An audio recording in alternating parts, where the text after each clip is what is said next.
Merci Isabelle, merci à la Maison de la Poésie aussi d'avoir mis sur pied cette série qui est très plaisante de paroles sous le signe de l'amitié, une série occasions qui sont somme toute rares d'entendre les poètes parler. Donc on les voit plus. Gaston Miron se faisait inviter à Femmes d'aujourd'hui. Les poètes d'aujourd'hui ne se font plus beaucoup inviter à parler de leur œuvre ou à parler de ce qui les intéresse, ce qui les préoccupe. Donc cette série-là elle est intéressante et précieuse. Et elle convient aussi, me semble-t-il, tout à fait bien à la pratique et à l'œuvre d'Hélène Monette, en ce sens que donc on discute, on l'entend parler et on l'entend lire des textes avec de la musique. Donc, pour moi, l'œuvre d'Hélène Monette s'inscrit dans une démarche qui est multidisciplinaire. On peut peut-être commencer par parler un peu de ça. Et justement, donc, cette soirée elle est multidisciplinaire et elle est multiforme dans la parole. Il y a de la lecture et des entretiens, un peu comme il y a des contes et des poèmes, ou des récits et des poèmes dans tes livres. Hélène a travaillé avec des cinéastes, des gens en théâtre. Une écrivaine a cofondé une revue de photos, c'est quand même pas mal. C'est V, Ciel Varie. Il y a le livre. Les écrivains écrivent des livres, la littérature est faite de livres, mais elle n'est pas faite que de cela. Elle est faite de beaucoup d'autres choses et l'œuvre d'Hélène Monette s'inscrit dans justement ce qui est littéraire, mais qui ne se réduit ou ne se résout pas au livre. Par exemple, donc, Le diable est aux vaches, qui est un spectacle. À la base, dans Le goudron et les plumes, il y a des photos, mais c'est aussi un peu des photos qui prennent un peu la forme d'un photoroman, mais pas tout à fait. Donc, de travailler un peu comme ça, avec du hors le livre, avec en dehors de l'édition, des librairies, des bibliothèques, et puis tout ça, et d'aller un peu vers des gens qui n'ont pas le même langage, qui n'abordent pas le texte nécessairement de la même façon. Je sais pas, je dirais que c'est générationnel ou c'est l'époque ou c'est les coïncidences, le hasard des rencontres. Ou alors, moi, j'ai une nature artiste aussi, dans le sens que quand j'étais jeune, je voulais être professeur d'histoire de l'art, et l'histoire de l'art, ça m'intéressait. Ciel variable et photographe, c'est arrivé par hasard, c'est un emploi d'été que après, c'était dans le temps qu'il y avait encore des subventions de création d'emplois, puis une après l'autre, etc. Puis c'était l'intérêt de travailler en collectif. À la prairie aussi, on a eu un café que les serveurs, les serveuses qui faisaient les gâteaux, qui se faisaient le service, faisaient des happenings à toutes les saisons. Puis, fait c'est générationnel au sens que c'est du monde qui ont grandi dans une culture multidisciplinaire dans les années 70-80, puis qui ont poursuivi leur chemin en faisant toutes sortes de projets. Oui, la photo, je sais pas, c'est ça, il y a des choses qui sont venues vers moi, tu sais, que c'est pas moi qui est allée vraiment chercher. Comme Ciel variable, c'est un hasard. Le goudron et les plumes, qui est une espèce de roman photo. J'avais une amie qui était photographe, donc ça dépend beaucoup du lien d'amitié d'engendrer par la suite un projet.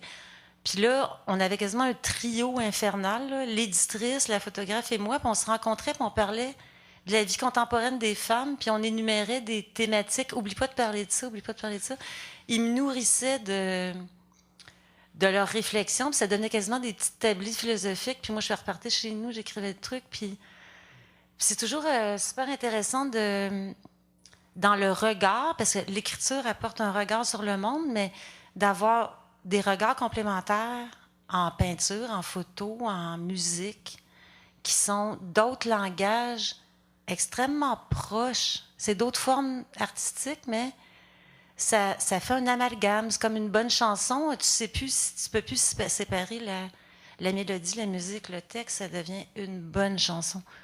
Il y a quelque chose de all together là-dedans, excusez mon français, quelque chose de communautariste qui vient peut-être, c'est ça, de la suite. Je suis donc nostalgique des années 70-80, mais bon. de collectif de création. Hein. J'ai eu beaucoup ça sur ma route, en tout cas. Oui, c'est vrai que dans les années 70, il y en a eu beaucoup.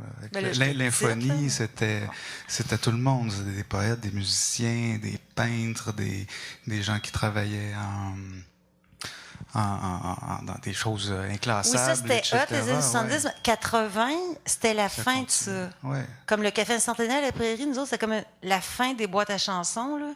Puis ça a fait faillite, ça a pris 3 ans. Tu sais, en 84, c'était mort. C'était fini, là.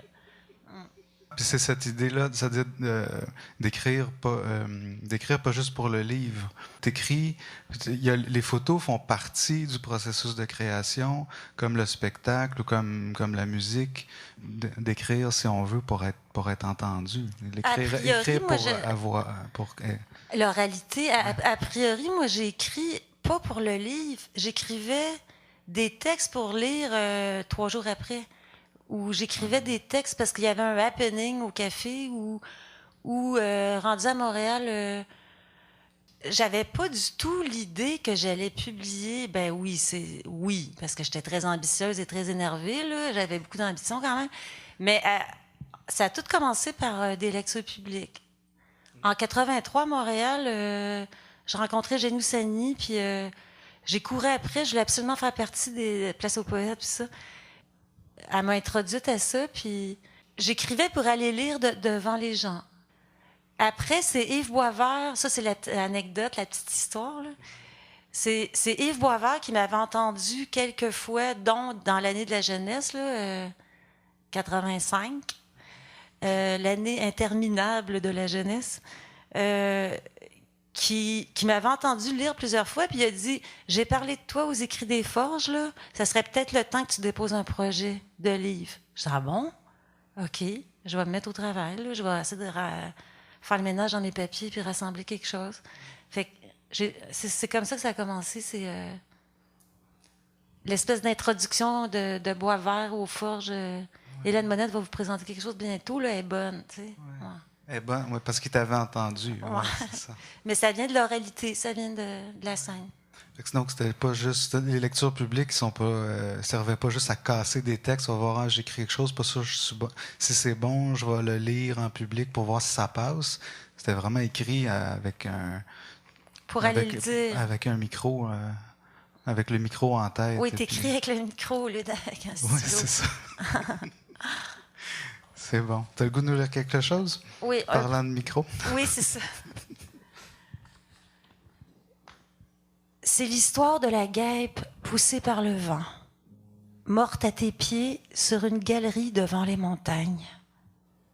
Et le temps long qui coule lentement, et le vent qui chante pour bercer la guêpe, avant de la faire décoller sèche et muette, dans un lointain, incertain courant d'air. C'est un ciel pour les hirondelles, un vent pour elles.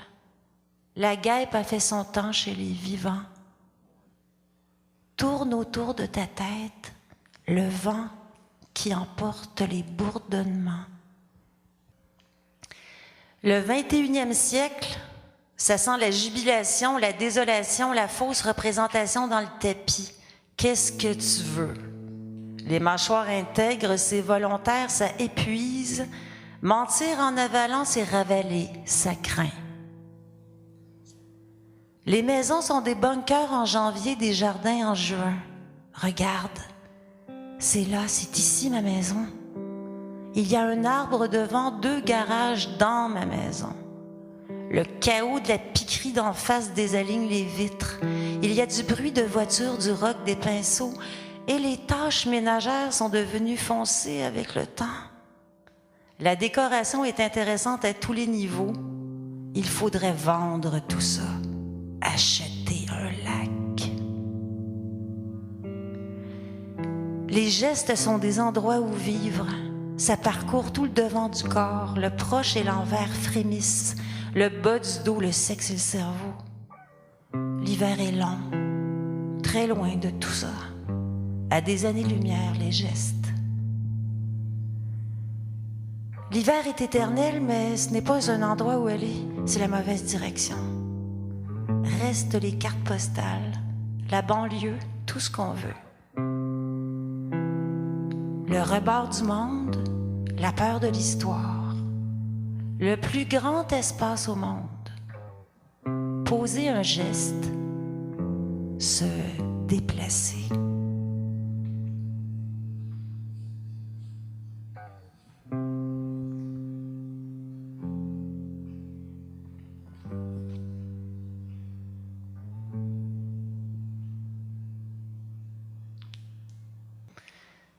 Nous sommes entrés en fraude sur le marché de l'amour.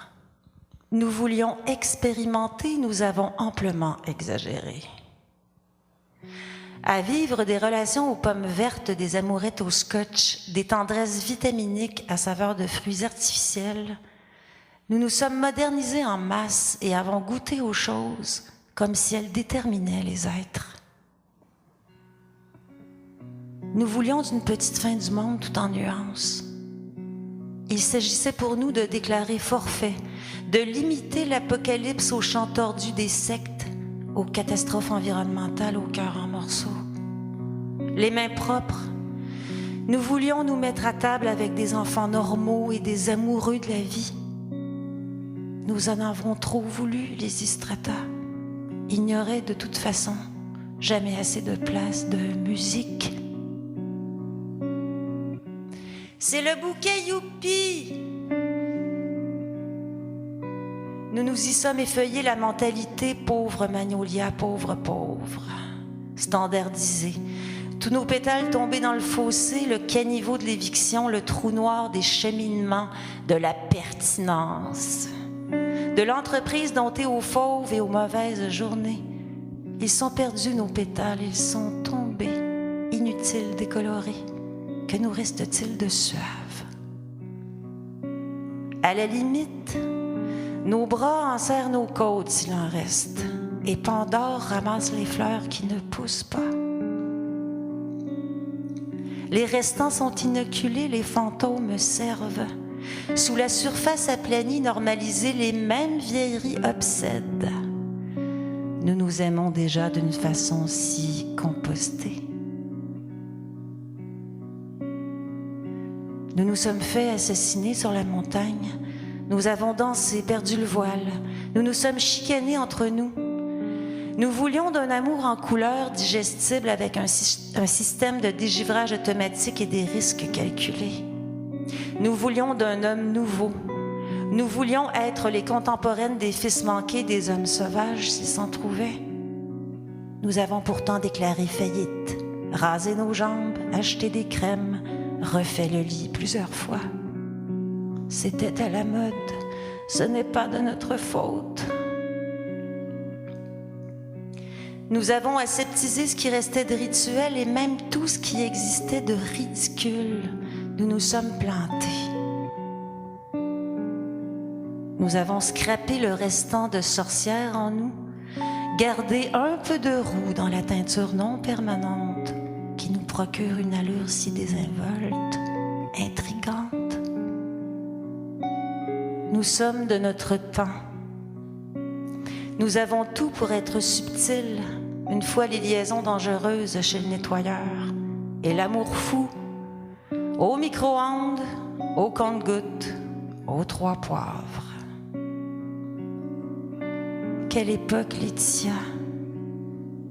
Un petit coulis sur ton cœur, une marge d'erreur, un coup de règle sur mes doigts, c'est pareil.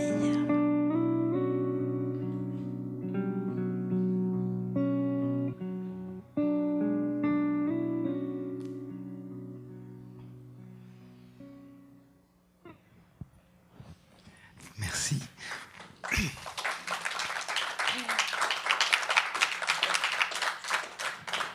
On parlait d'oralité, on la sent quand on t'écoute, que c'est des poèmes qui se lisent, des poèmes qui s'entendent aussi. Cette oralité aussi dans l'écriture, puis on parlait donc de multimédia ou de mélange, de travail avec les autres arts, puis aussi un travail avec les autres genres, si on veut, de la littérature. Il y a une mixité dans le travail avec le théâtre ou tout ça, ou une mixité dans le langage aussi. C'est dans Lettres québécoises, Claudine Potvin qui écrivait à propos de plaisir et paysage kitsch que ces récits, que c'était des récits condensés qui tiennent à la fois du commentaire, de la description, de la parabole, de la fable et du conte fantastique. Donc, il y avait une espèce c'est des textes. On ne sait pas trop c'est quoi.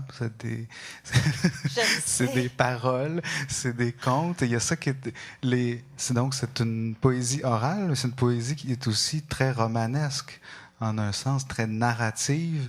Maxime Catoli, à propos de Thérèse pour Joie et Orchestre, parlait d'une poésie racontée. Ça aussi, c'est intéressant. Une poésie racontée qui se joue des codes du roman et du vers et qui n'a pas besoin de se faire dire quoi faire. Ça rime. Donc, c'est un peu c'est un paradoxe, mais c'est ça qui fait que c'est le fun. C'est une poésie orale qui est aussi une poésie romanesque. Une poésie racontée.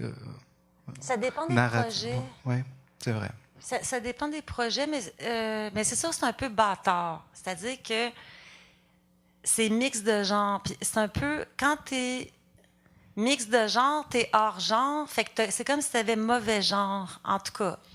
Pour la littérature pure et dure et l'institution, si t'as pas de genre, t'as mauvais genre. Puis de là était venue la collection Les Vilains chez XYZ, où est paru Crime et Chatouillement et Le Goudron et les Plumes, parce que les vilains, ça voulait pas dire qu'on était méchants, ça voulait dire qu'on était hors genre, mais c'était de l'ironie.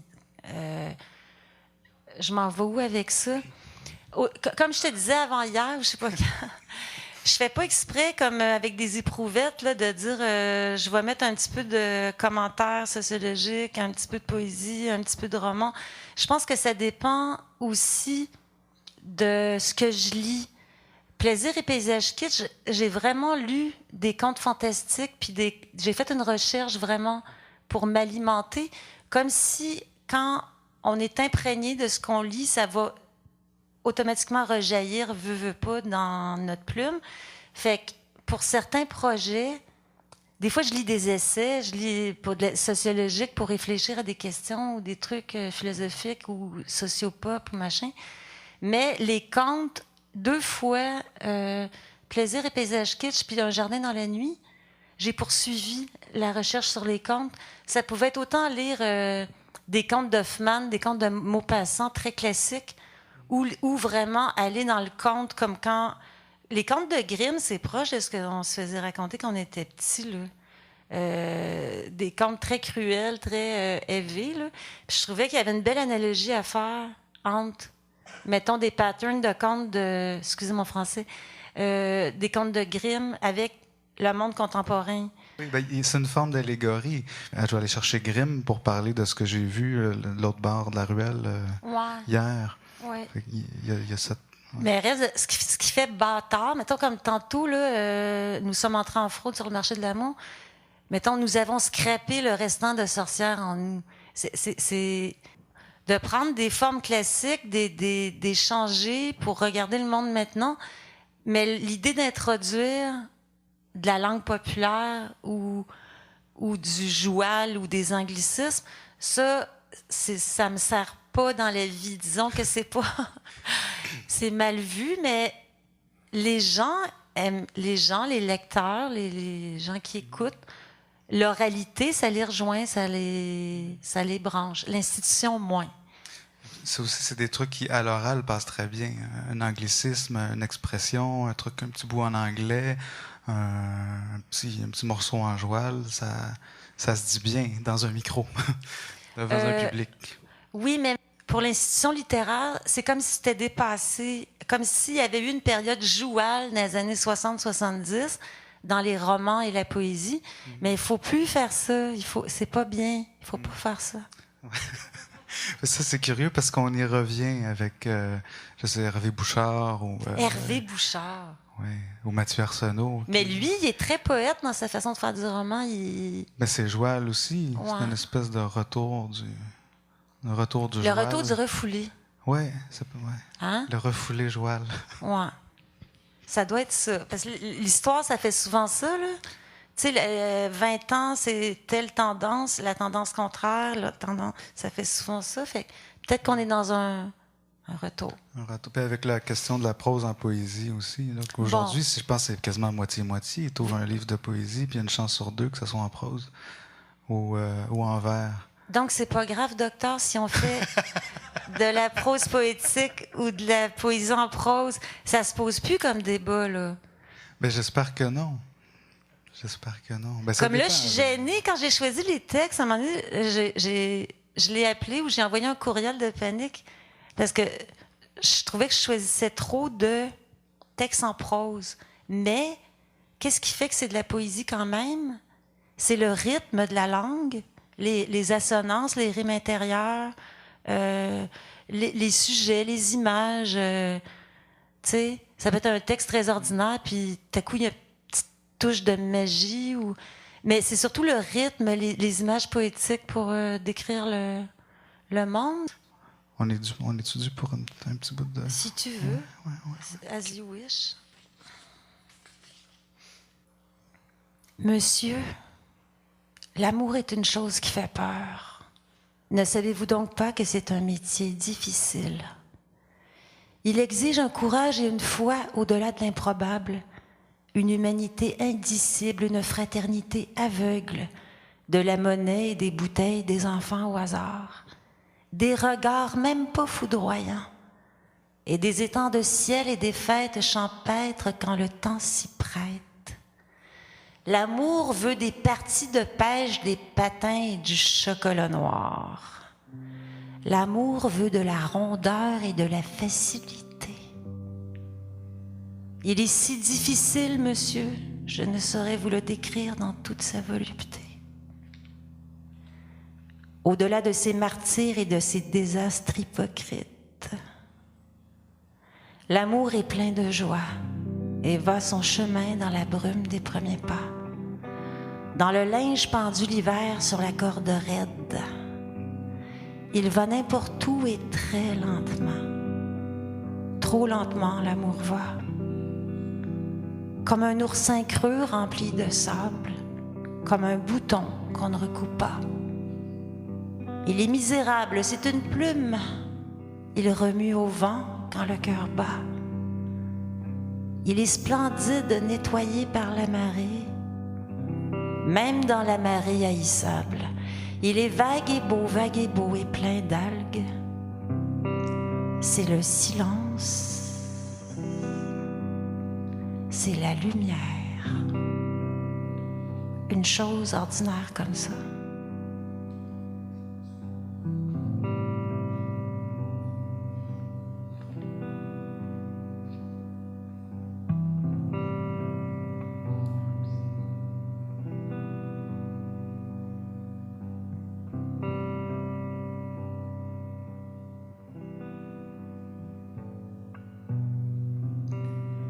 Tu es venu de tout temps t'asseoir sur cette roche, regarder la mer se briser et te croire en paix. Ici, la lumière éclate en milliards de gouttelettes contre les rochers. Ici, le turquoise du ciel à des heures impossibles exige un regard grave, comme s'il n'y avait plus que de l'incroyable et aucun absolu. Ici, tu revenais, pour voir. Advenant la tempête, rien ne te faisait peur. Que la nuit dans le champ des furies se chahut des vagues. Que le bleu devenu noir et sans étoiles. Que le grondement du monde, la terreur élémentaire des forces vives qui nous rabattent le clapet pour nous rendre enfin sourds à nos problèmes infinis. Tu venais là pour te rappeler à la vie, si lumineuse hors de combat. Même s'il s'agissait de peu de jours dans l'histoire, quelques heures de sursis. De mémoire, rien d'aussi majestueux n'avait été contemplé de l'intérieur, avec ce qu'il faut de solitude pour ne pas défaillir. La beauté comme une gifle froide, pourquoi pas? Tu ne t'es pas noyé? On ne se noie pas en plein soleil avec des kilomètres de bleu au-dessus de la tête. On ne se noie pas en pleine nuit avec ces sirènes et ces bêtes qui peuplent l'esprit. De toutes tes prières, il n'en restait qu'une. Calme-moi. Alors, dans un recoin de boue, un soir, sur une rive stagnante, tu t'es mis à brailler comme seuls les fous le font lorsqu'on leur permet d'aimer qui que ce soit. Tu t'es bercé en geignant ce que personne n'aurait compris. Tu t'es regardé choir et chuter, chavirer, vider le sel, arracher les algues de ta mémoire. Il t'est resté un coquillage à trous et 2 fourmis mortes dans la main. Il t'est resté quelques souffles qui rugissaient encore. Et pour quel empire? Et pour quelle légende?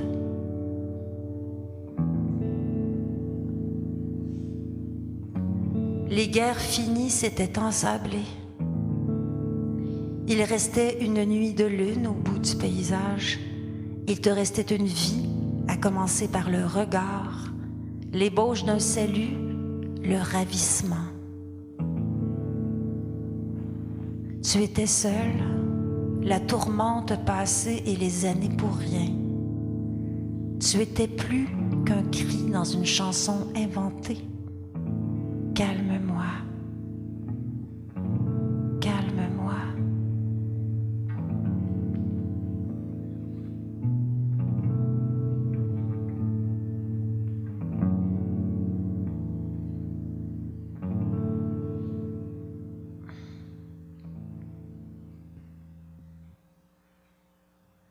Scheherazade et Marilyn. Imagine, cheikh ou shérif, arme blanche ou atomique, croissant de lune ou Far West. Le diable a les munitions, la division. On est coupé en deux, les gars. On est complètement schizophrène, involontaire et cruel, atteint de graves maladies irrémissibles. Scheherazade raconte l'histoire et Marilyn joue dans le film. Papa a raison et mère courage. On tourne un western musclé en temps réel, une mine saute, le ciel explose, au diable les vivants, armes économiques, désarroi climatique. That's the way, sunshine of my life. Si on s'en relève, Ève, on ramassera les blessés, ou on chantera hérétique. On flambera Mona Lisa vive dans l'air plein de feu, le cœur comme un volcan. Les moutons font partie du cauchemar, cesse de les compter, ils brûlent déjà. Scheherazade n'a plus la moindre idée, l'histoire s'emballe. On ne sait plus qui joue dans le film. On a tronqué les bobines, le scénario est mutilé. On offre un flou publicitaire à tous les abonnés. Satan se rince les dents à la limonade alcoolisée. Satan fait saigner sa belle-sœur sur la place du marché. Dieu est clean comme un électrochoc. Le reste est propre, comme un plancher de scène quand tout le monde a quitté. Gaïa s'endort dans les bras peu profonds de Lucifer. Les concierges contemplent le monde, font une prière et vont se coucher. Quand pètent les statues, bat les masques, pieds et poings liés. Scheherazade s'est endormie et Marilyn un trou dans la gorge aussi. C-I-A-F-B-I. Ève, dit le serpent, tes enfants ont mis le feu à la maison. C'est ta faute, maman. Burning down the house. Papa est en voyage d'affaires. King Kong n'en fera pas d'autres et Raël baise avec des clones. Les filles, on ne l'a pas dans la vie. Mère, pourquoi nous sommes-nous abandonnés jusqu'à la guerre, scène vide et plancher rouge? Aux obsèques de Scheherazade, on affichera des posters de Marilyn devant Dieu et les hommes. Quelle justice immuable! Imagine, jusque dans le port d'Amsterdam. N'importe quoi, les bonnes femmes. Minifée qui milite pour la paix, Cendrillon sur les anxiolytiques. Et la guerre, man. L'amour, mon garçon. La vie, mon ami.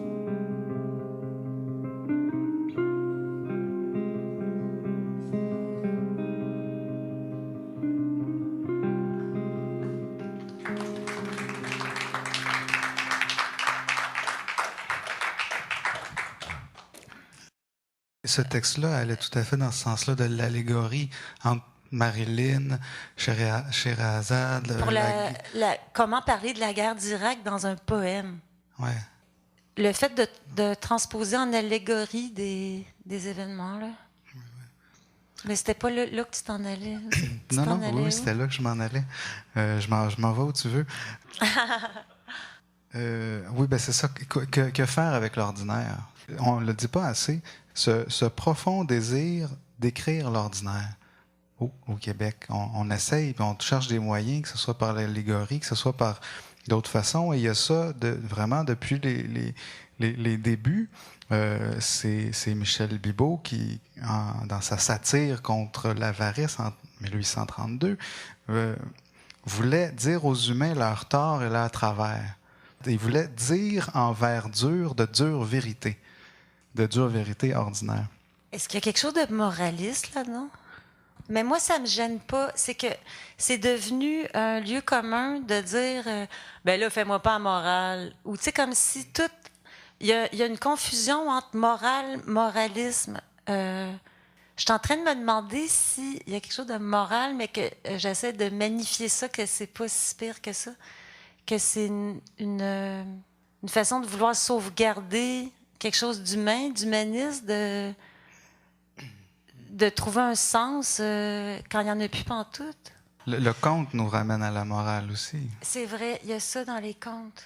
Tout le temps, pas mal. Ben, c'est une morale qui est ironique aussi. Oui, ouais. À l'humour, ça sauve tout. Mais l'humour, il faut toujours faire attention. Ça, il y a un dosage. L'humour, l'ironie, le sarcasme, le cynisme. Fait qu'il faut doser. C'est pas du tout la même chose. Il y a certaines questions, tu peux pas être sarcastique ou cynique. Tu peux. Avec la guerre en Irak, tu peux être quoi? C'est pas humoristique, ce texte-là. C'est névrotique et psychédélique.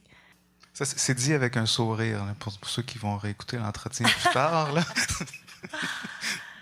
Oui, l'humour, je sais pas à quel point est-ce que je me force pour injecter de l'humour dans mes textes ou ça vient tout seul. Comme je te disais avant hier, quand on essayait de préparer où c'est qu'on s'en allait, je me dis que c'est lié pour moi, l'humour, au parler populaire. Je pensais à mon père, même à ma mère, je pensais à mon milieu de vie. Moi, mes parents sont nés dans les années 20, début 20, là, 1921-23. C'est quand même une autre culture tellement. Puis il y avait un parler populaire très coloré, puis il y avait beaucoup d'humour, beaucoup d'expressions familières que moi, je trouvais drôle, en tout cas. Puis on dirait, c'est resté, puis je m'en vais où avec ça? J'essaie de faire un travail... pas universitaire, mais qui a un rapport entre l'humour et le parler populaire, la couleur. L'humour, ça va donner de la couleur à un texte, ça va donner une légèreté, une direction. La langue aussi, puis sont liés, en tout cas. Si je fais l'analyse de mon œuvre pour la présenter à des étudiants ou quoi, quand je parlais de mon coffre à outils, qu'est-ce qu'il y a dans mon coffre à outils? Ben, il y a le parler populaire familier, puis il y a l'humour. Et qui vont ensemble. Et là, ça fait 2-3 jours que je me dis qu'ils vont ensemble. Ouais. Ouais. Il n'y a pas grand-chose qui ne va pas ensemble dans... Oui, les niveaux de langue, ça peut être dangereux, qui ne vont pas ensemble. Tu sais, quand on parlait de comment qu'on fait pour mettre de l'argot, du québécois, des anglicismes, du français standard, du français littéraire dans un texte d'une page, sans que ça jure. Je ne sais pas si ça marche tout le temps, moi. Ben, c'est pas facile. C'est peut-être pour ça que les gens n'osent pas trop le faire non plus. Et puis c'est vrai mais c'est pour ça qu'il y en a qui disent qu'Hélène Monette, elle ne sait pas écrire. Parce qu'il y a une mixité très élastique. C'est très permissif. Ouais, parce que tu sais écrire dans plusieurs registres de langue. Ouais. Mais peut-être ça marche pas. Peut-être ça marche, je sais pas. Ben, je pense que oui, ça fait si on te C'est toi le lit, puis on te critique. lit, puis qu'il y a des gens qui viennent t'écouter et puis qui aiment ça, ce que tu fais, c'est parce que ça marche pas pire. Oui, c'est ça, je suis une fan de thérapie de groupe. Excusez. Non, mais on se questionne. Mais c'est pas facile non plus, c'est ça justement, parler de son écriture, puis ça, se faire poser des questions, puis on se pose des questions encore pires que les questions qu'on se fait poser pour essayer de... Mais là, c'est moi qui j'ai fait, là. C'est moi qui ramène l'histoire des niveaux de langue. Comment t'appelles ça, toi, l'écriture droite, pure et très respect de la langue française? Comment t'appelles ça? C'est plate. Non, tu disais l'écriture cérébrale. plus... Cérébrale. Ouais. Mais pourtant, c'est très cérébral. Moi, il y a quelque chose de... Ouais. Il y a toujours très... Pas juste moral, mais réflexif. Il faut réfléchir. Il faut réfléchir. Non, mais Oui. tu sais, Dans le sens de refléter, puis dans le sens de se poser des questions. Ouais. Puis peut-être que... C'est pour ça qu'il y a beaucoup de prose, même si c'est des proses poétiques. Est-ce qu'on peut réfléchir... Est-ce qu'on a de la place pour réfléchir dans un poème? Fait qu'à un moment donné, il n'y a pas assez de place, ça déborde, puis ça devient une prose poétique ou... C'est une question de souffle aussi. Parce que Le souffle. le vers, ça coupe. Quand tu es en prose, ça se déploie. Ouais, c'est ça. C'est la question de la poésie en prose, c'est ça aussi. C'est un peu pour assouplir le moule du poème ou l'espèce d'aspect un peu redondant du retour à la ligne incessant. Là, on part. Puis ça arrête quand c'est fini.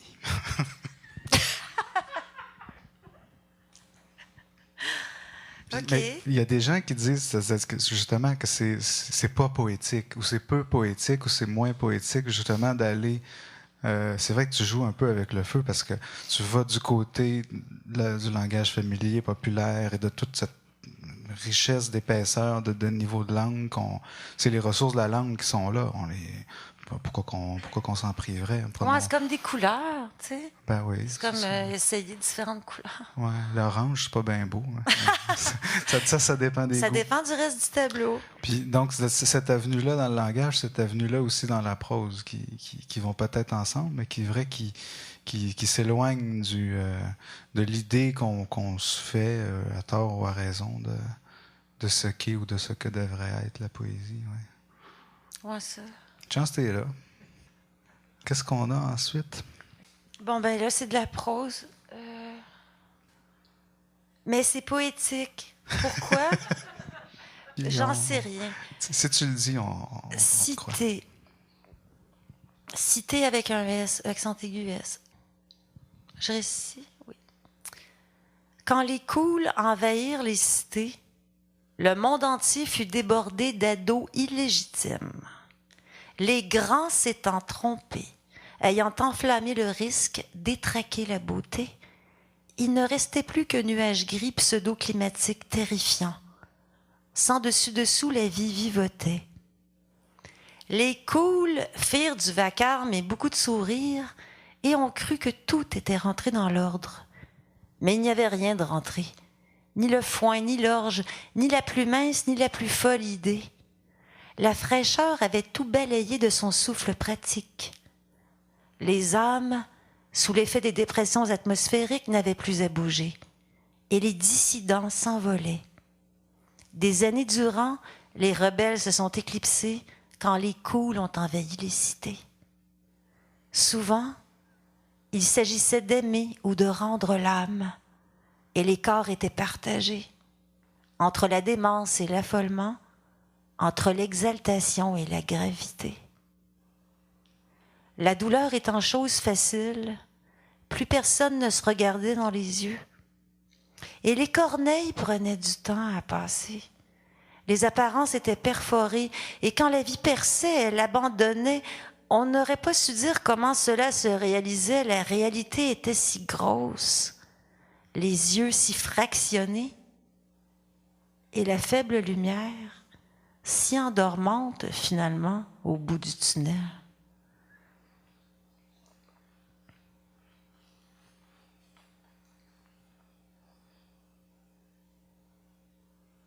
Dépanneur.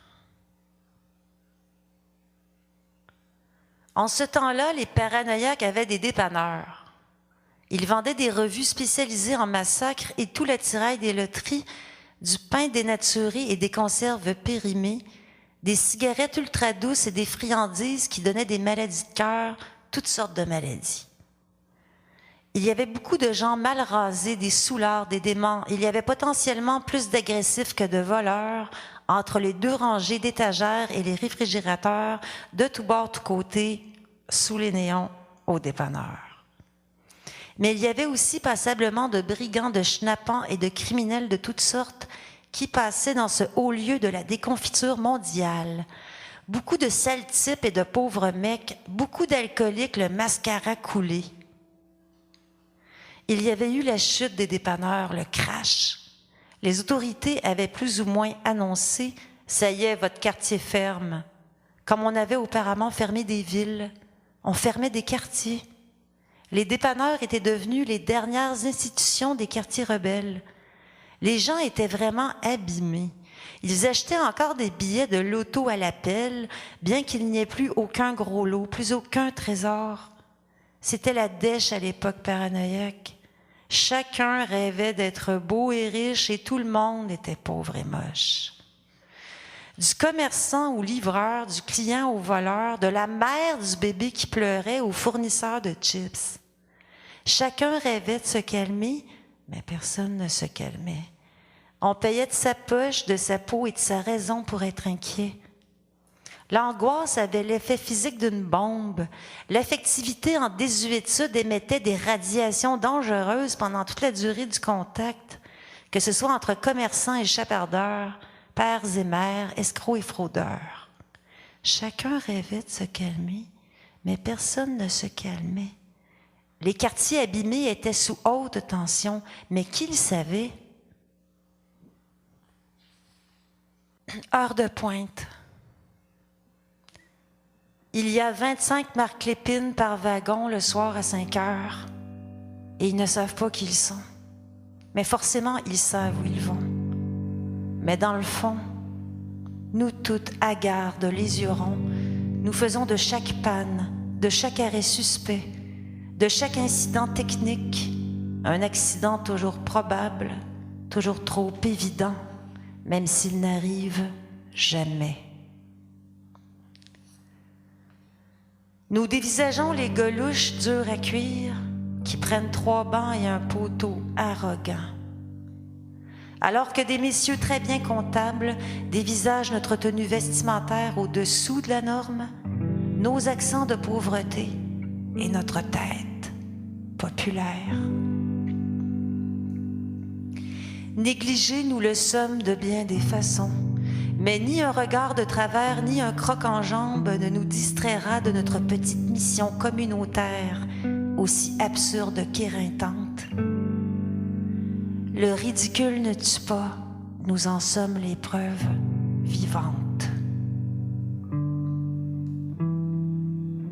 C'est bien pour dire comment la justice prend tous les airs et tous les visages qui se font de l'ombre les uns les autres, le soir, quand tout craque, à l'heure dite.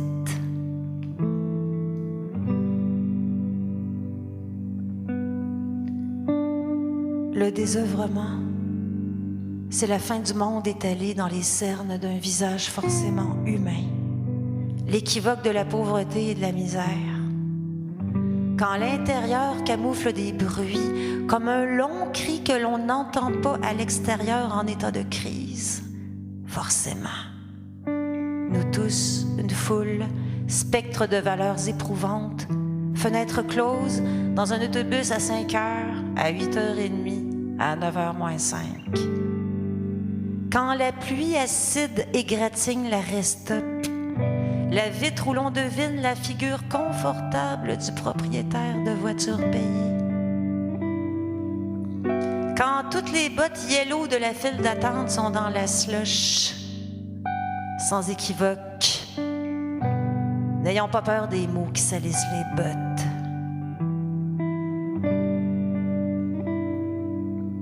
C'est merveilleux d'être quelqu'un et d'y croire.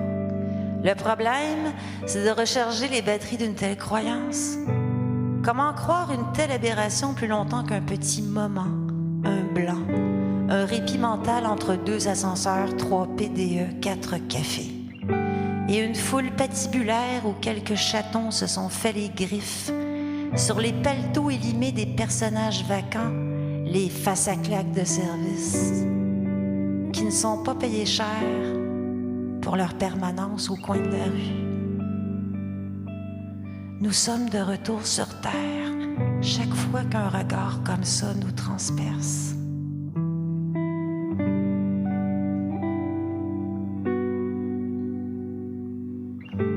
Le désenchantement, c'est la fin du monde au coin de la rue. Dans une boutique bien rangée, avec des vendeurs compétents, un service après-vente sans pareil, où l'on met en vente des gadgets semi-automatiques qui coûtent les yeux de la tête et le reste, alouette.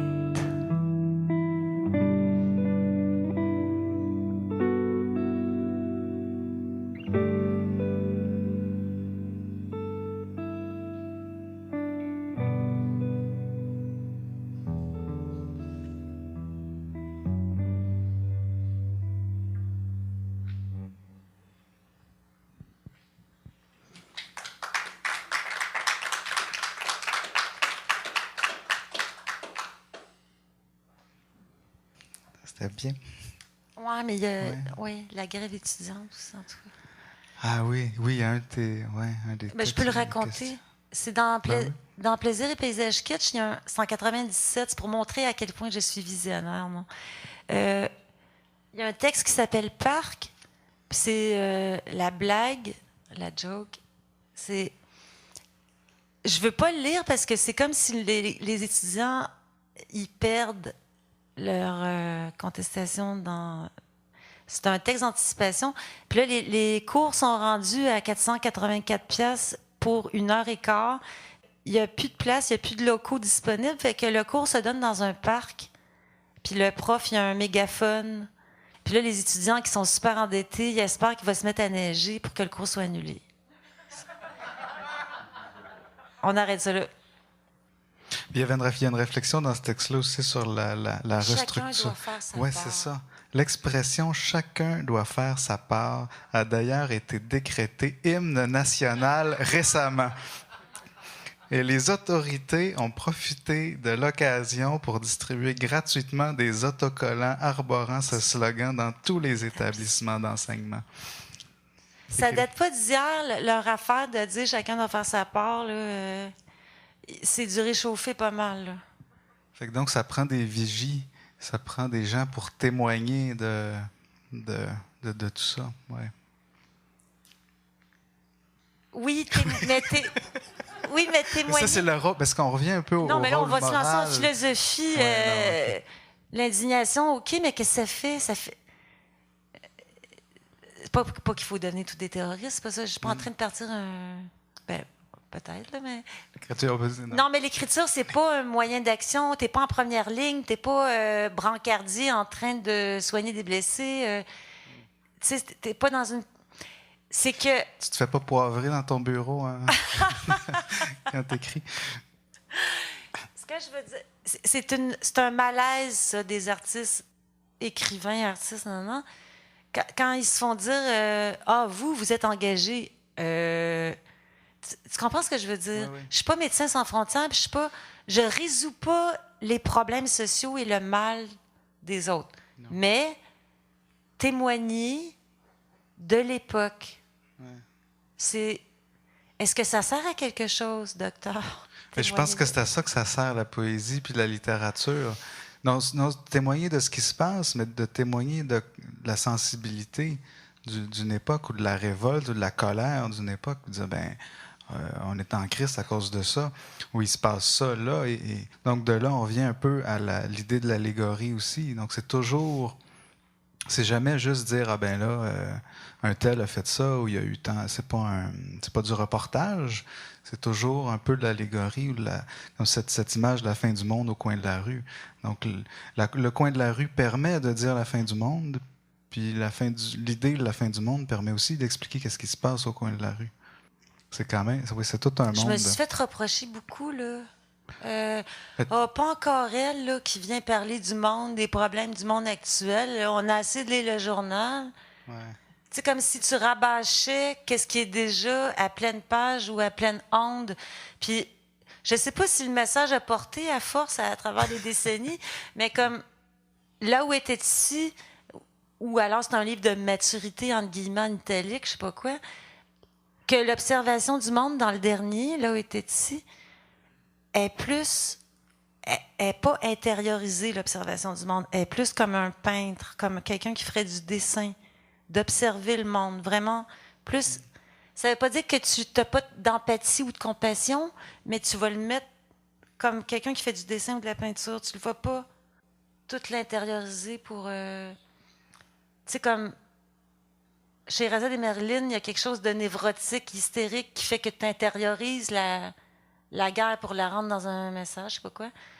Mais que là où tu es ici, Bref, autrement dit, je sais plus où je m'en vais. Pas juste maintenant, dans l'écriture.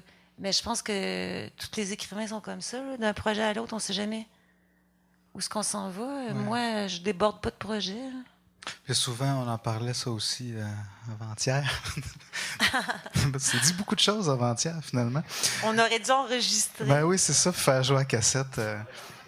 Moi aussi, je me suis perdu. C'est moi qui t'ai perdu. Je t'ai amené en dessin et en peinture. Non, c'est ça que tu écrivais souvent un livre pour pas défaire celui qui venait, mais un peu réajuster le tir, faire mentir. Non, c'est pas non plus le bon mot. Compléter. C'est pas facile. Non, mais ça, c'est un lieu commun qui ne m'appartient pas en propre. Ouais. C'est que souvent, les écrivains ils disent ça, que Ouais. tu es obligé de faire un autre livre parce que tu es insatisfait ou tu as un malaise avec lui qui vient de paraître. Là. Tu le trouves incomplet, maladroit, gauche, il manque ci, il manque ça. Ce qui t'incite, ce qui t'oblige à en faire un autre. Il n'y a pas que ça. Il y a aussi les bourses qui obligent à faire des livres. Il y a aussi... à force, moi, je trouve que ça, c'est une affaire que on n'avait pas parlé, je suis désolée. La production, l'hyperproduction, la production tue la création. Il faut faire attention. Si tu deviens, mettons, écrivain professionnel, tu es tenu de produire. Là, le monde, ça fait, mettons, 2-3 ans que tu n'as pas publié. Hey, ça fait longtemps que tu n'as pas publié. Ben, excuse. Tu sais, j'en ai un qui a été publié, ça fait 2 ans. Tu sais. Ce que je veux dire, c'est ça. Si tu revais les habits, pas du fonctionnaire de l'écriture, mais quasiment, là, c'est-à-dire que tu es tenu de produire puis que tu as ton attaché-caisse, là, de ton attaché-cas, tu es tenu de produire, c'est très dangereux que ça tue je ne vais pas me lancer en mystique par-dessus la philopop, là, mais ça tue la créativité. T'allais dire la flamme. La flamme, j'allais dire. Ça tue la flamme, l'élan de création premier, là. La gratuité du geste. Écrire juste parce que ça fait du bien. Écrire juste parce que tu as vu quelque chose de beau dans la journée, sans tout le temps penser à transformer un texte pour le rendre en format public, dans un format livre ou un format lecture. Et ça c'est compliqué de garder un espace de vie entre les deux où on est libre. Tu comprends ce que je veux dire? C'est comme si tu travailles avec l'éditeur au niveau allégorique, là. L'éditeur, le monde entier, ce que le monde ils veulent que tu écrives en arrière de toi, tu bloques. C'est pas possible, là. Les injonctions sociales sont très mauvaises pour la créativité. Ça a beau qu'on est en restructuration puis tout est supposé être amaigri, on est quand même dans un monde d'hyperproduction, on est dans un monde industriel, post-industriel, hyperproductif. L'industrie du livre, c'est une industrie aussi, puis c'est les mêmes schémas, là. Ouais. L'écrivain doit faire sa juste part, finalement. Ouais, mettons. OK. Bref, c'est un sujet très compliqué, ça répète juste ça, mais... Faudra faire une deuxième partie, là, pas après-demain, finalement. Dans 4 ans, à peu près. Ouais, c'est ça, peut-être. Le temps que tu sortes au moins un livre. Mais tu parles de pression de production. Tu as quand même, dans les 25 dernières années, tu en as publié 13. C'est quand même pas pire. C'est énorme. C'est fou, mais là. ça, c'est la vingtaine puis la trentaine, là. Ça arrêtait pas. Tu sais, C'était comme, tu transposes ta vie à mesure en écriture, tout le temps. Tu sais, c'était comme l'espèce de fougue de la vingtaine, de la trentaine. Là. Ça lâchait pas. Mais tout ce que je vivais, tout ce qui se passait, tous les événements sociaux, puis tout ce que je vivais, c'était tout le temps transposé à mesure en écriture, en poésie. Mais ça épuise, ça. À un moment donné, le puits est vide. Tu peux pas vivre de même tout le temps. Là, je suis rendue que une scène dans la vie quotidienne, là, comme un petit bébé qui passe son chapeau, j'y ramasse, c'est un poème en soi. Tu sais, ça a plus de valeur de vivre un petit moment de poésie que de tout le transposer tout le temps en littérature, en écrit, en poésie. Tes livres aussi sont plus... Enfin, j'ai beaucoup produit. C'est plus des plaquettes non plus. C'est-à-dire peut-être que dans les années... Depuis 2000, ça s'est espacé un peu, mais c'est des livres... c'est des 2 pour 1, les 3 pour 1, là, par rapport au... Oui, moi, je veux que les clients soient satisfaits. Des fois, je mets 2 livres dans un. Oui, Plaisir et paysage kitsch, c'est 2 livres dans un. Ouais. La joke la blague de « Il y a quelqu'un », c'était pour « OK, vous en voulez, vous allez en avoir ». Mais ça, c'est un catalogue de poèmes, c'est 300 pages. Ouais. C'était l'idée de faire un catalogue. Mais c'est généreux. Il y a ça aussi, je pense qu'il faut peut-être le mentionner avant d'entendre un dernier bloc de lecture, cette générosité-là, la générosité puis l'humanité qu'il y a dans cette écriture-là. Générosité fragile. Contente de vous l'entendre dire. Bon, là, je vais essayer d'être fine. Je vais parler de ma fille et de ma sœur. Qui veut mettre la table? T'apprendras, ma petite fille, avec ce que tu as vu et senti, à partir de ce que tu as aimé, connu et reconnu, touché et retouché. Dans ton regard déjà, d'immenses espaces verts s'étirent à la lumière des joies. Je t'ai toujours dit que je t'avais mise au monde pour te rencontrer, pour te connaître. Mais peut-être suis-je une autre de ces égoïstes qui veulent créer, procréer des beautés pour ne pas devenir folle, ne pas virer fou. Les passions obligatoires, les plus belles affaires au monde, comme de l'eau vive, peut-on penser. Ça coule musique, colline, océan, chansons et beaucoup d'animaux, des chats et des dauphins pour toi. Le bonheur partagé, OK. Mais la liberté, c'est quoi? C'est de prendre soin de toi, de te garder en vie, d'être l'être qui est toi, cheminante et limpide, de n'emprisonner personne et de discerner les pièges dans l'ombre ou les brillants, t'en tenir loin, comme un oiseau à distance, vigilante comme un arbre résistant. T'apprendras, ma petite fille, oui, tu sais ça. L'amour fait partie de ta vie et il vient de toi. Nous sommes sauvés. Enfin, jusqu'ici, tout va presque. Et l'amour t'apprendra, ma petite fille, ce que tu veux savoir des autres et ce que tu ne veux pas. Ce qui vibre et luit à cœur de jour au fond de l'existence, dans l'âme de cette bouleversante espèce, ce monde entier comme un cactus. Le reste, les fleurs de février, l'éternité, on l'invente quand ça nous prend, si ça nous chante. Une amie m'a déjà dit que je t'ai appris à penser. Qu'est-ce que t'en penses, toi? Je t'aurais au moins montré qu'on peut s'en sortir sur cette terre. De toute façon, mon petit poisson, il y a une fin à tout et ce n'est pas plus grave. Mais ce sont les débuts, les commencements, la compassion et la patience entre les crises de nerfs, les amorces qui sont belles. Tout ce qui se poursuit ordinaire, calmement, tenace et rendu là extraordinaire. Être grondé, comme tu dis, ça me donne l'idée d'une dignité dans l'amour. Qu'est-ce que t'en penses, Tilou? La dignité, ma belle, pour l'amour.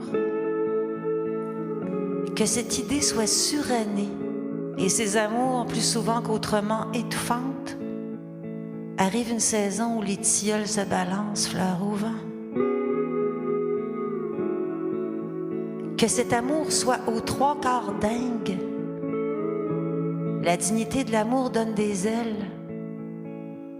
C'est aussi ça un peu la liberté, mon oiseau.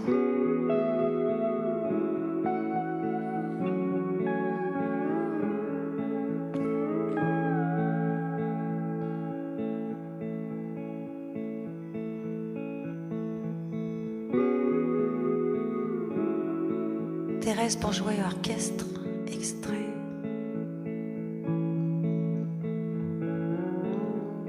Teresa Terreur, ma chère délicate, aussi limpide et nébuleuse qu'une parabole, soigneuse comme une soignante de guerre, Terzhnishka Karénine, sous de jolies lanternes toujours allumées au toit du monde.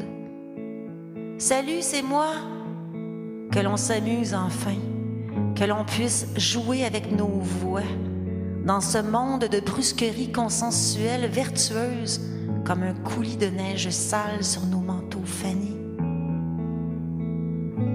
Tandis que les barbares ajustent leur miroir, sans voir l'angle mort, la joie passe tel un ange de chair et de sang, invisible et alerte, rêvant. Laissez passer les petites humiliées au cœur en dentelle de carton bon marché. Laissez-nous étinceler de nos plaisirs clownesques, parler entre nous un patois curieux, sans trop d'interdits, libre de chantonner n'importe quand, sourire aussi. Nous les désolés, planète montgolfière, étoile naine, coincée entre les géantes rouges et toutes les saintes dans un coin sombre du firmament. Le feu dans les yeux, des éclairs dans les cheveux, comètes abasourdies, hardies dans leur lenteur,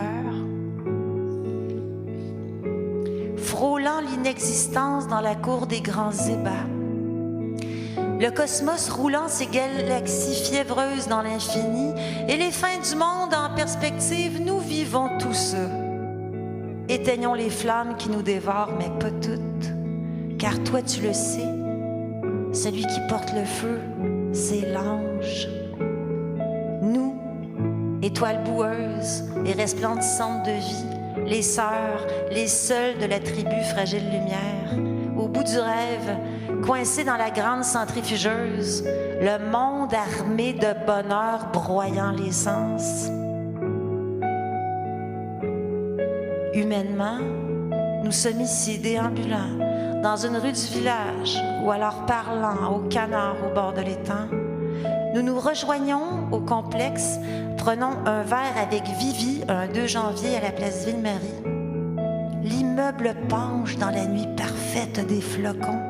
Nous sommes là, magnétiques et stellaires, une bonne chaleur dans le corps, dans la clarté psychanalytique, romantique, jusqu'à rouler dans le carrosse du rêve.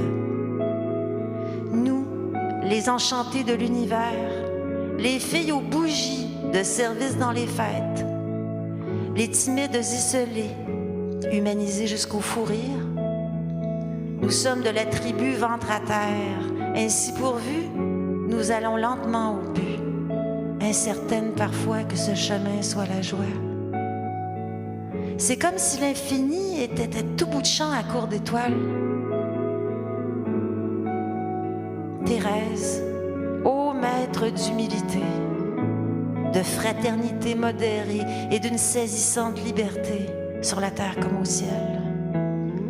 Alors que je traverse ce fusée sans pilote, le néant amorphe, tu voles raccommoder les cœurs désolés en rongeant tes forces jusqu'à ce qu'il y en ait peu, mais encore tellement de lumière.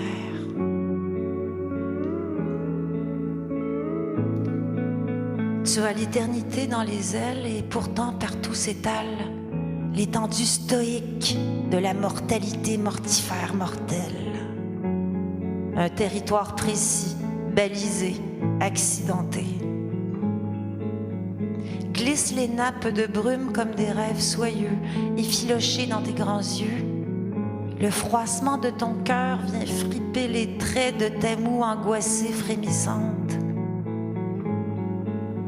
Avec tes grandes ailes, trop lourdes pour ta charpente, frêle, tu marches dans un silence de mort.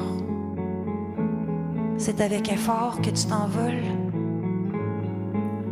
L'empreinte de ta main réchauffe encore l'épaule. Ta douceur, le feu de l'ange. Reste avec moi.